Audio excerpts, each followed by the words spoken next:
মুক্তিকামী ছাত্র জনতার তীব্র আন্দোলনকে প্রশাসনের মতোই গুরুত্বহীনভাবে দেখছিলেন নাজমুল হাসান পাপন। দিনে দিনে আন্দোলন তীব্র থেকে তীব্রতর হলে স্বাভাবিকভাবেই প্রশ্ন ওঠে, এমন অস্থিরতার মধ্যে অক্টোবরে যে নারী বিশ্বকাপ আয়োজন করতে যাচ্ছে বাংলাদেশ, তার ভবিষ্যৎ কি? রক্তাক্ত জুলাইয়ের শেষ দিকে এ নিয়ে পাপনের কাছে প্রশ্ন করা হলেও টুর্নামেন্ট বাতিল বা ভেন্যু অন্য কোনো দেশে সরিয়ে নেয়ার ব্যাপারটা উড়িয়ে দেন তিনি। আইসিসির সভায় ইন্টারনেট থেকে বিচ্ছিন্ন হয়ে পড়া বাংলাদেশ নিয়েও কোনো কথাই হয়নি।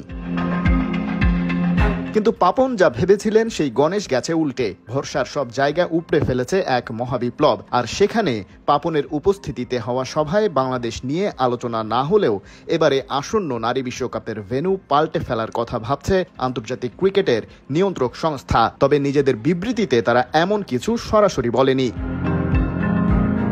ওই বিবৃতিতে আইসিসি বলছে তারা পরিস্থিতি গভীরভাবে পর্যবেক্ষণ করছে। বাংলাদেশের আইন শৃঙ্খলা রক্ষাকারী বাহিনী, বিসিবি এবং স্বাধীন প্রতিরক্ষা পরামর্শকদের সাথেও যোগাযোগ করা হচ্ছে। আইসিসির লক্ষ্য অংশগ্রহণকারী দেশগুলোর সবার সর্বোচ্চ নিরাপত্তা নিশ্চিত করা।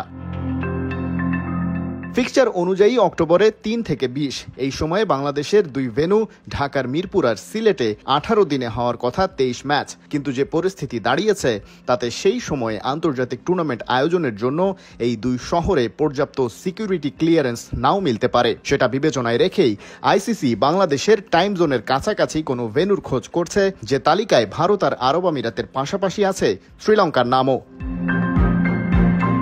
ঢাকা আর সিলেট আদৌ বাংলাদেশের এই দুই শহরে আয়োজন করা যাবে কিনা নারী বিশ্বকাপ, সেটা যাচাই করতে আইসিসি অবশ্য বিসিবির মতামতকে গুরুত্ব দেবে। তবে বল এখন ইন্টারন্যাশনাল ক্রিকেট কাউন্সিলের কোর্টেই। তারা যদি মনে করে অন্য কোনো ভেন্যুতে টুর্নামেন্ট সরিয়ে নেয়াই সবচেয়ে ভালো সিদ্ধান্ত, সেক্ষেত্রে অবশ্য বিসিবির কোনো বক্তব্যই হালে পানি পাবে না। খালিদ জামিল, একাত্তর।